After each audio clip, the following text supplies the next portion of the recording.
কৃষ্ণকান্ত সন্দিকৈ ৰাজ্যিক মুক্ত বিশ্ববিদ্যালয়ৰ অধীনত যোৰহাট জে.বি. কলেজত 2025-26 বৰ্ষৰ BA, MA আৰু ডিপ্ল'মা পাঠ্যক্ৰমৰ এডমিশ্যন চলি আছে।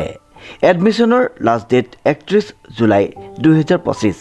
নামভৰ্তিৰ বাবে যোগাযোগৰ নম্বৰটো হৈছে 9954692884 অথবা 9706357140 জে.বি. কলেজ যোৰহাট। নমস্কাৰ, এই বিশেষ বাতৰিলৈ নিউজ নাওৰ ষ্টুডিঅ'ত মই মুকেবল হুছেইন। যোৰহাটত জাপানীজ এনকেফেলাইটিছৰ আতংক অব্যাহত, নিউজ নাওৰ এক বিশেষ প্ৰতিবেদন। যোৰহাটত জাপানীজ এনকেফেলাইটিছৰ আতংক অব্যাহত। বিগত বৰ্ষসমূহতকৈ এইবাৰ আক্ৰান্তৰ সংখ্যা বাঢ়িছে। যোৰহাটত প্ৰকৃত জাপানীজ এনকেফেলাইটিছত আক্ৰান্ত হৈ এগৰাকী ৰোগীৰ মৃত্যু হৈছে। জাপানীজ এনকেফেলাইটিছৰ পৰা কেনেদৰে হাত সাৰি থাকিব পাৰি, খেতিপথাৰলৈ যাওঁতে দীঘল হাতৰ চোলা আৰু দীঘল পেণ্ট পৰিধান কৰিবলৈ আহ্বান যোৰহাট জিলা যুটীয়া স্বাস্থ্য সঞ্চালক ডক্টৰ দিলীপ দেৱ শৰ্মাই। আচলতে এইটো কোনো নতুন কথা নহয়, ক'বলৈ বেয়া, শুনিবলৈও বেয়া। প্ৰতি বছৰে এইটো যিটো ট্ৰপিকেল বা ছাব ট্ৰপিকেল কাণ্ট্ৰি, এইটো এটা এই সময়টোত বিশেষকৈ এপ্ৰিলৰ পৰা ছেপ্টেম্বৰৰ ভিতৰত জাপানীজ এনকেফেলাইটিছ ৰোগৰ প্ৰকোপ বৃদ্ধি পায়। আৰু ইয়াৰ এটা চাইকেল থাকে। প্ৰতি 5 বছৰৰ মূৰে মূৰে দেখা গৈছে যে আমি চাকৰি থকা কালত আমি মন কৰিছোঁ যে প্ৰতি 5 বছৰৰ মূৰে মূৰে এটা পিক পোৱা যায়। পিক মানে কি হয়, বাঢ়ে। এই বছৰটো 5 বছৰত পৰিছে, গতিকে এইবাৰ গোটেই সমগ্ৰ অসমতে কিছু পৰিমাণে পিক বাঢ়িব, মানে সংখ্যাটো বাঢ়িব। কিন্তু আমি খুব লাকি, যোৰহাট জিলাত এতিয়ালৈকে মাত্ৰ প্ৰকৃত জাপানী এনকেফেলাইটিছত আক্ৰান্ত হৈ মৃত্যুমুখত পৰা এজনহে ৰোগী আছে।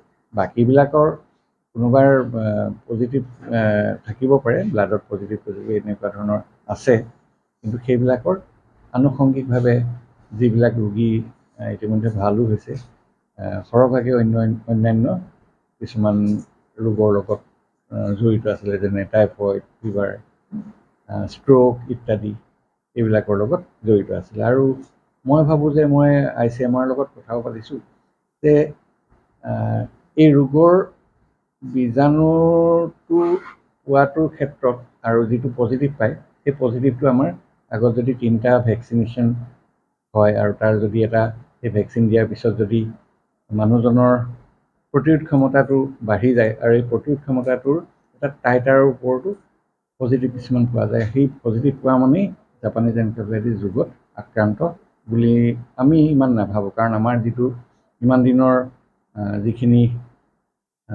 এই ৰোগৰ বিষয়ে আমি জানিছোঁ বা দেখিছোঁ, সেইটোৰ ভিত্তিত আমি এইটো কথা ক'ব পাৰোঁ। আৰু প্ৰকৃত কেছ আমাৰ বৰ্তমান যোৰহাটত এটাহে, আৰু এইটো বাহিৰৰ আছিলে, কাজিৰঙাৰ। বাহিৰৰ হওক বাৰু, যিহেতু ভাল কথা নহয়, ইয়াৰ প্ৰকোপটো অলপ বাঢ়িছে বুলিও ক'ব পাৰি যোৱা বছৰতকৈ। আৰু সেই বিষয়ে চৰকাৰে যথেষ্ট ব্যৱস্থা গ্ৰহণ কৰিছে। লাৰ্ভিচাইড দিছে, লাৰ্ভিচাইড মানে কিছুমান লাৰ্ভা মেলি দিছে, মাছৰ পোনা মেলিছে, গাম্বুচিয়া। ইয়াৰ কাৰণে যিবিলাক আমাৰ 5 বছৰ ধৰি যিবিলাক ঠাইত এই অকল জাপানীজ এনকেফেলাইটিছ বুলিয়ে নহয়, AES ৰোগত আক্ৰান্ত যিবিলাক ৰোগী আমি মেপিং কৰিছোঁ, ধৰি লওক আমাৰ এই ঠাইতে যদি এটা ৰোগী আছিলে, যোৱা বছৰ হৈছে, এই ঠাইত 3 বছৰ আগত আমি মেপিং কৰি থৈছোঁ। সেই মেপিং অনুসৰি আগতীয়াকৈ আমাৰ ফগিং হৈছে।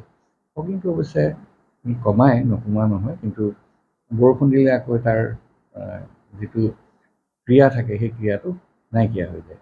মহ থাকিব পৰা ঠাইবিলাকৰ পৰা তেওঁলোকে এইবিলাক চাফ চিকুণ কৰি ৰখা, পানী ডোঙা বান্ধিবলৈ নিদিয়া, এইবিলাক সঘনাই পৰিষ্কাৰ কৰা, যিবিলাক সাধাৰণতে আমাৰ টাব, ফুলৰ টাব বা টায়াৰ ইত্যাদি এনেকুৱা ধৰণৰ ঠাইত যিবিলাক থাকে, সেইবিলাক তাতে নেৰাখে, চফা কৰি ৰাখে।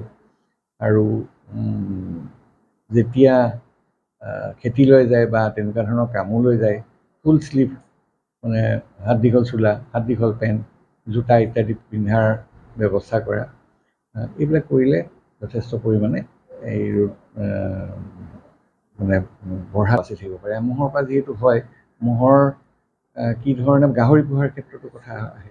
বগলী, গাহৰি এইবিলাক ইণ্টাৰমিডিয়েট হোষ্ট বুলি কয়, গতিকে সেইবিলাকৰ পৰাও আমি অকণমান সাৱধান হ'ব লাগিব। আমি সকলোৱে জানো যে বগলীয়ে লৈ আহি গাহৰি গাত দিয়ে, গতিকে গাহৰি যিখিনি পোহা হয়, গাহৰিকো আঁঠুৱা দি ৰখা আৰু মই এইটো কোৱা নাই যে গাহৰি পুহিব নালাগে, কিছু দূৰত পোহক, স্বাস্থ্যসন্মতভাৱে পোহক।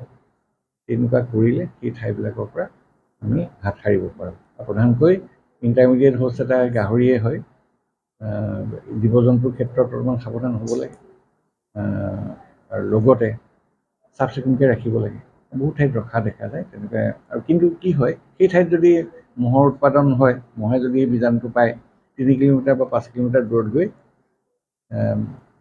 মহে এইটো ৰোগ বিয়পাব পাৰে, সেই ঠাইত নহ'বও পাৰে। গতিকে সেইবিলাকৰ ক্ষেত্ৰত আমি এনেকুৱা ধৰণৰ জেগাও পাইছোঁ যে যিটো ঠাইত তেনেকুৱা ধৰণৰ গাহৰি ইত্যাদি নাই, কিন্তু সেইটো মহৰ যিটো ফ্লাইং জ'ন এটা থাকে, সেই জ'নৰ ভিতৰত তেওঁলোকে ৰোগ বিয়পাব পাৰে। ৰাইজে যদি সাৱধান হয়, এই ৰোগ 70% কমাব পাৰে। বাকী 30%হে আমাৰ চৰকাৰী যিবিলাক ব্যৱস্থা থাকে সেই ব্যৱস্থাৰ ওপৰত নিৰ্ভৰ কৰে। গতিকে মই ভাবোঁ ৰাইজ সজাগ হওক, এইকেইটা দিন সদায় সজাগ হোৱাটো ভাল। আৰু আমি সঁচাকৈ লাকি, মাত্ৰ এটা কেছে আমাৰ ইয়াত মৃত্যুমুখত পৰিছে এতিয়ালৈকে। আমাৰ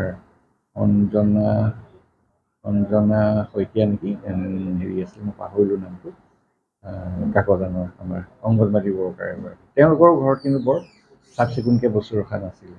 মহৰ কণী পৰা পিছফালে আমি বহুত দেখা পাইছোঁ পিছত গৈ। কিন্তু তেখেতে যিহেতু এটা স্বাস্থ্য সেৱাৰ লগত জড়িত আছে, তেখেতে আৰু বেছি ভালকৈ থাকিব লাগিছিলে। মানে মই এইটো তেখেতৰ মৃত্যুৰ সঁচাকৈ বৰ দুখজনক কথা। কিন্তু কি হয়, তেখেতৰ হয়তো কামৰ হেঁচাত পৰিও সেইখিনি কাম কৰিব নোৱাৰিলে।